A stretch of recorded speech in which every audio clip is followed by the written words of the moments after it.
Malam halayak teman-teman dan penikmat horor.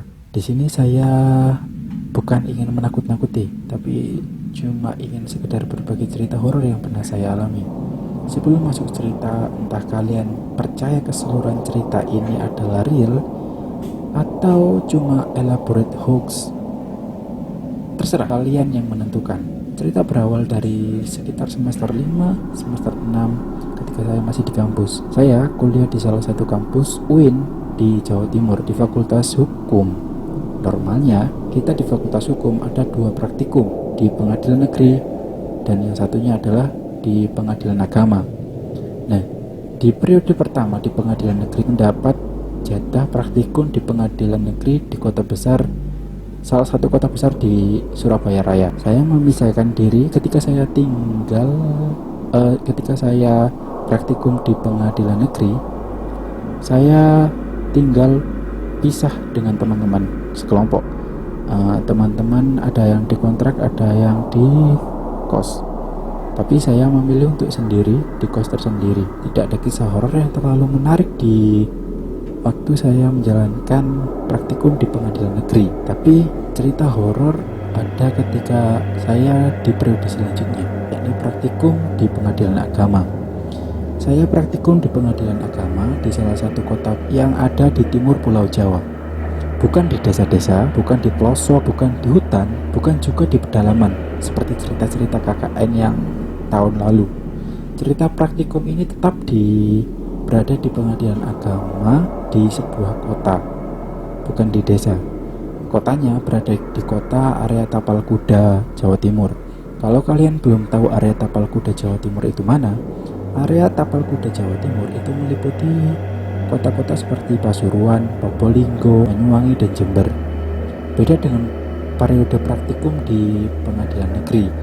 Waktu di PA ataupun Pengadilan Agama, saya menginap satu rumah kontrakan besar seperti itu bersama teman-teman satu kelompok, 15 orang, 4 laki-laki dan 11 orang perempuan, satu rumah beda lantai. Rumah tersebut berada di tepi kota dekat Pengadilan Agama. Lantai cuma 2 tapi luasnya nyata. Parkir bisa sampai 3 mobil besar. 4 kamar besar di lantai 1, ruang bersantai ataupun ruang keluarga buat nonton TV di lantai 1, ruang makan di lantai 1, 2 kamar mandi di lantai 1, dan tempat masak di lantai 1. Gitu pula ada area yang luas di belakang untuk jemur pakaian dan juga tentunya ada ruang tamu di depan. Tapi kami 4 laki-laki tidur di lantai 2, bebas memilih tidur di kamar ataupun di area santai di lantai 2. Bahkan di lantai 2 juga ada balkon yang lumayan luas dan tempat menjemur tapi tidak seluas di lantai 1. Horor dimulai ketika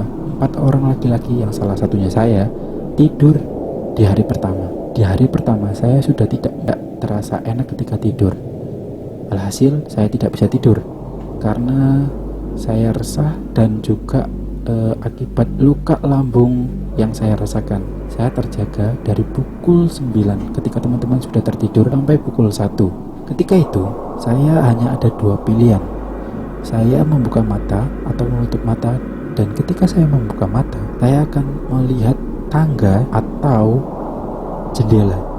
Ketika saya melihat tangga, saya merasa aura-aura di tangga itu sudah tidak enak. Dari awal saya survei di rumah tersebut yang rumahnya memang terasa besar, di tangga tersebut tidak terasa enak. Tapi saya juga tidak ingin memalingkan pandang ke arah sisi satu lainnya, yakni melihat jendela yang langsung bisa melihat ke arah luar. Saya rasa takut dan rasa semakin besar karena waktu awal saya baru sampai saya sudah merasakan hal-halnya seperti ini. Padahal saya salah satu orang yang suka dengan paranormal experience ataupun menonton film-film horor. Tapi di hari itu untungnya berakhir ketika saya tertidur dengan kepala yang saya tutup dengan bantal. Di hari berikutnya pembagian tugas sudah kita lakukan. Saya selaku ketua kelompok lebih agak susah ketika ada rapat-rapat mengumpulkan saran-saran dari teman-teman.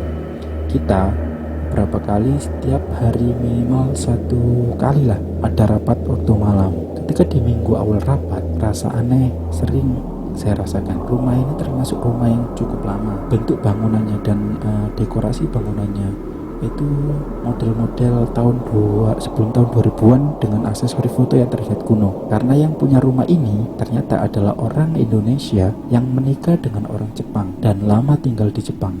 Maka dari itu nuansa Indonesia Jepangnya terasa agak kuno di rumah itu. Waktu rapat pasti ada perasaan-perasaan takut di wajah teman-teman cowok maupun cewek. Benar saja, di malam minggu pertama beberapa teman-teman ada yang diketuk pintu kamarnya waktu malam hari, sekitar pukul 11 malam. Salah satunya adalah teman saya yang bernama Tina. Akhirnya dia memutuskan untuk WhatsApp di grup dan bertanya, "Rek, onopo? Kok ketuk-ketuk pintu?" Saya dan Fahmi yang masih terbangun, sedangkan Haikal dan Luka yang sudah tertidur, akhirnya menjawab pertanyaan-pertanyaan tersebut di grup WhatsApp. Kita lo gak ada yang di bawah, kita semua ada di atas, cowok-cowok semua di atas. Dan Tina pun kembali bertanya, "Rek, opo masih ngetuk pintu kamarku?" Saya pun menjawab dengan sekaligus menenangkan karena saya ketua kelompok. "Wis tinturu wae, mungkin cuma halusinasi." Saya meyakinkan juga memberikan sugesti terhadap diri saya agar tidak takut. Tapi malam selanjutnya kejadian tersebut kembali terulang. Seperti itu lagi, pintu Tina diketuk. Saya selaku ketua kelompok agak marah karena saat itu yang saya pikirkan ada teman-teman cewek di lantai 1 yang sedang menggoda atau bercanda ketika malam-malam mengetuk-ketuk kamar Tina.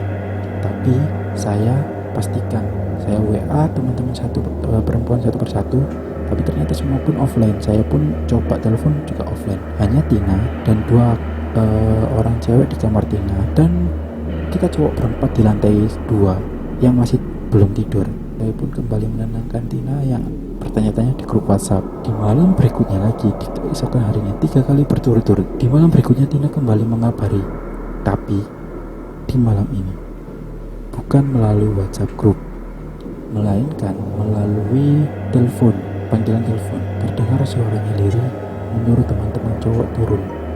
Juga sesekali terdengar isak tangis dari Tina. "Rek, muduno sing gedor-gedor pintu kamarku." Kita cowok berempat langsung lari, takutnya ada pencuri ataupun orang lain yang masuk ke dalam kamar, ataupun mau masuk ke kamar ataupun mau masuk ke rumah. Kita cowok berempat langsung lari turun, dan kita berempat mendengar suara gedoran pintu yang lumayan keras. Tapi waktu kita cari-cari tidak ada orang sama sekali di situ. Ketika suasana makin ramai, makin menakutkan, akhirnya semua cewek-cewek di lantai 1, di kamar lantai 1, semuanya berkumpul keluar. Semua keluar, berkumpul di depan TV, di ruang keluarga, ruang santai, dan mereka pun semua tidur di sana.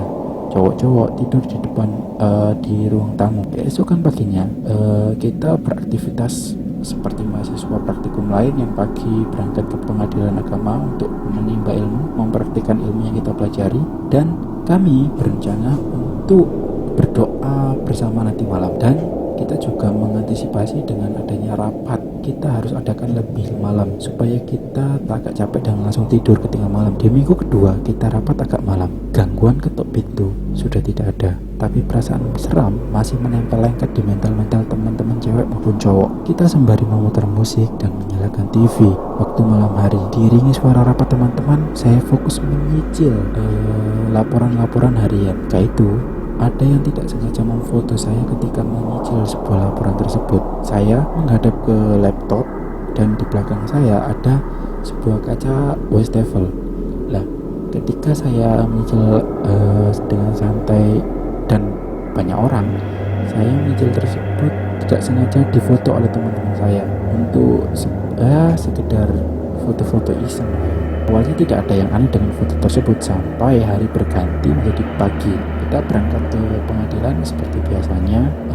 Hari pun berganti menjadi sore. Setelah seharian kita di pengadilan, kita memutuskan untuk menuju kafe. Ya, untuk nongkrong bersama, kita melepaskan sejenak kejenuhan dan ketakutan kita berada di rumah tersebut. Situ kita main Uno dan juga foto-foto bersama teman-teman. Saat kita melihat hasil foto, kita semua terkejut. Yang paling awal menyadari adalah Tina melihat hasil foto. Salah satunya adalah hasil foto yang di-share teman-teman di grup WhatsApp kemarin malam waktu kita rapat. Tina pun memberitahu teman-teman bahwasanya, Rek, Sumpah, iki serem pol. Fahmi yang merupakan cowok yang paling pendiam dan paling skeptis menjawab, "Lah horor mana?" Dengan segera Tina menyerahkan HP-nya kepada saya dan bilang, "Ada sesosok wajah yang tidak dikenal nampak di kaca di belakang saya ketika saya membuat laporan." Dan ketika itu semua diam karena wajah tersebut benar adanya dan terlihat di kamera. Saat itu waktu kita bermain Uno serasa tegang dan tidak menyenangkan. Kita pun balik ke rumah kontrakan karena kafe tersebut tutup. Sampai di rumah, cowok terbagi menjadi dua. Saya dan Fahmi ke lantai 2 untuk tidur di lantai 2. Dan sisanya si Luka dan Haikal tidur di ruang tamu. Ketika itu, saya sudah tertidur pulas. Agak pulas karena ya capek di praktikum, capek di laporan, capek di kafe dan lain-lainnya. Ketika itu saya dikagetkan dengan Fahmi yang tiba-tiba manggil, Raf, ono apa mi? Turu lo, kataku yang agak jengkel saat aku terbangun sebentar.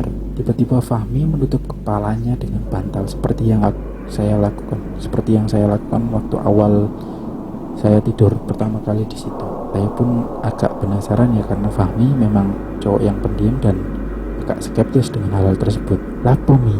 Fahmi tidak menjawab dan saya semakin takut. Dia akhirnya memberanikan diri untuk menjawab dengan lirih, "Ono sing nangis di tangga." Aku yang baru bangun tidak mendengar suara tersebut, tidak mendengar suara tangisan apapun.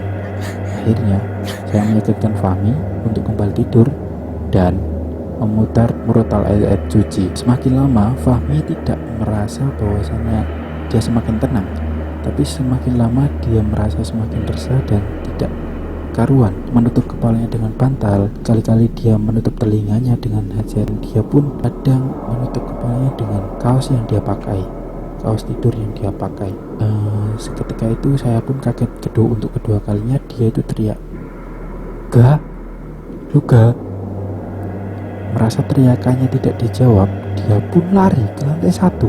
Dan parahnya ketika kita lari ke lantai 1, kita pun harus melewati tangga yang ada suara tangisannya itu. Fahmi lari melewati tangga tersebut. Ketika Fahmi turun ke lantai 1, saya pun sendirian dan merasa agak takut ya.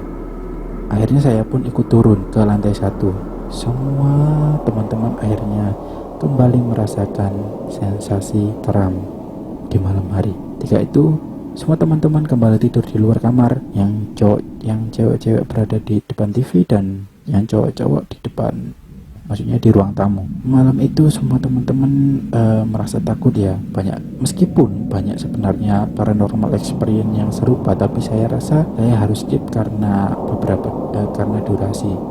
Ketika itu di minggu-minggu akhir, kita akan perpisahan dengan staf pengadilan agama. Kita pun menyiapkan bahan-bahan untuk sekedar bakar-bakar ikan dan bakar-bakar jagung.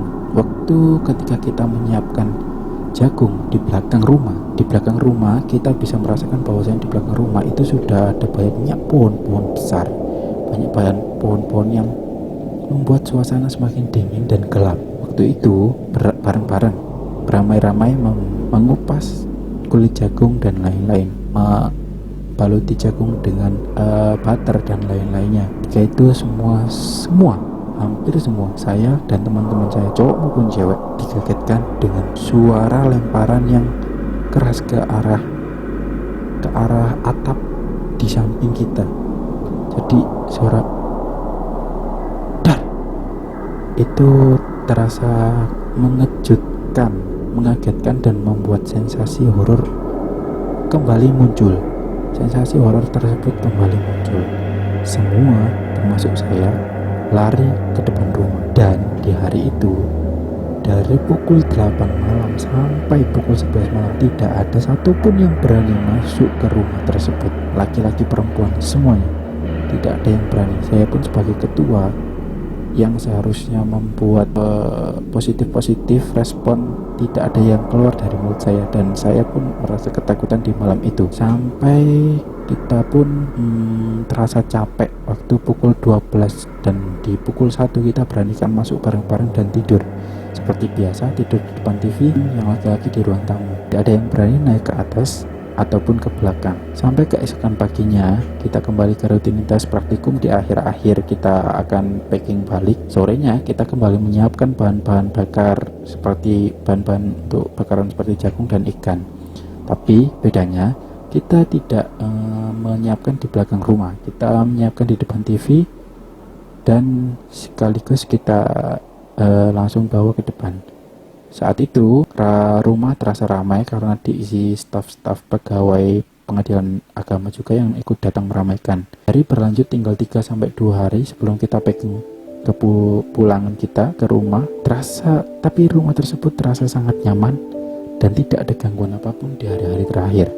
Entah kita yang terasa semakin terbiasa atau memang sudah para penunggunya sudah merasa bahwasanya saya dan teman-teman sudah tidak layak untuk diganggu. Kita pun pulang beremai-remai, ada yang naik motor dan ada yang dijemput dengan mobil, ada juga yang naik bus kota. Semua cerita tersimpan erat di pikiran kita semua, terutama saya, Fahmi, Luga, Haikal, dan juga satu perempuan yaitu Tina, yang hampir setiap hari merasakan hal-hal yang terasa seram. Benarnya banyak cerita-cerita horor di 1 bulan kita praktikum, tapi hanya 3 poin yang dapat saya ceritakan. Mungkin nanti kalau ada waktu saya akan melengkapi part-part yang belum ada, karena waktu di pengadilan kita juga merasakan hal-hal yang seram. Itu di waktu keseharian kita yang harus masak di malam hari, keseharian kita di sana. Tetapi kembali lagi saya tekankan bahwasanya kalian tidak harus percaya, ataupun kalian boleh menganggap cerita ini real, just elaborate hoax, but always you decide. Saya Raffi, terima kasih.